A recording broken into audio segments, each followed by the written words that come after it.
मंडल एक वैज्ञानिकों के द्वारा बनाया गया एक वय है जिसमें ग्रह, उपग्रह, धूमकेतु, उल्कापिंड इत्यादि सम्मिलित किए जाते हैं। उसको बना दिया गया है कि यह एक सौर मंडल है।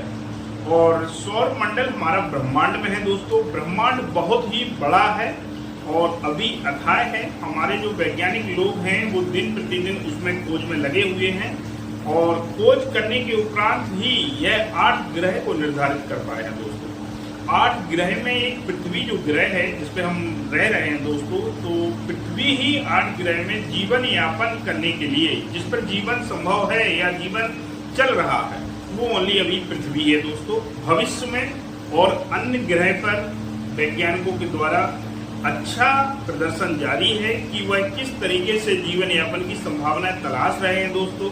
जैसे हमने कहा, मंगल ग्रह पर भी जीवन यापन की संभावनाएं को तलाशा जा रहा है। ऐसे और भी उनका लगातार प्रयास किया जा रहा है। तो वैज्ञानिकों के द्वारा अभी तक दोस्तों जो निर्धारित किया गया है, वो निर्धारित किया गया कि सौर मंडल में 8 ग्रह हैं। और यह 8 ग्रह जैसे पृथ्वी है दोस्तों, तो पृथ्वी एक ग्रह है जिस पर जीवन संभव नहीं, जीवन हो ही रहा है। जिसमें हम लोग सभी हैं वो पृथ्वी ग्रह पर ही हैं। ऐसे ही 8 ग्रह में पहला ग्रह को हम बात करते हैं दोस्तों। जैसे हमने कहा, सौर मंडल में सूर्य सभी ग्रहों को प्रकाश भेजता है और जितने भी जो ग्रह होते हैं वे सभी सूर्य की परिक्रमा करते हैं।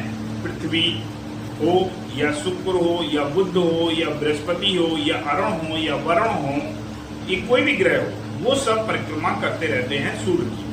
अब ऐसे ही सूर्य का सबसे जो नजदीक ग्रह है दोस्तों वो है बुध, फिर आता है शुक्र, फिर आता है पृथ्वी, फिर आता है मंगल, फिर आता है बृहस्पति, फिर आता है शनि, फिर आता है अरुण और लास्ट पे आता है वरुण यानी नेपच्यून ग्रह। हमारा जो सबसे सूर्य के नजदीक है दोस्तों वो कौन सा ग्रह हुआ? बुध। और सबसे जो लास्ट वाला ग्रह है, सूर्य से दूरी पर स्थित ग्रह है, वो हुआ हमारा नेपच्यून ग्रह। अब कुल मिलाकर 8 ग्रह में सबसे जो गर्म ग्रह होगा दोस्तों, तो वो गर्म ग्रह तापांतर के अगर मामले में हम बात करें, अगर जिसपे सबसे ज्यादा ताप पड़ती है तो वो पड़ती है बुध पर।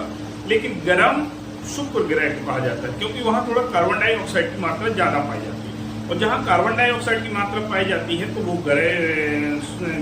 ग्रह गर्म हो जाता है और उसी कारण वो दोस्तों गर्म ग्रह के नाम से शुक्र को जाना जाता है। शुक्र को पृथ्वी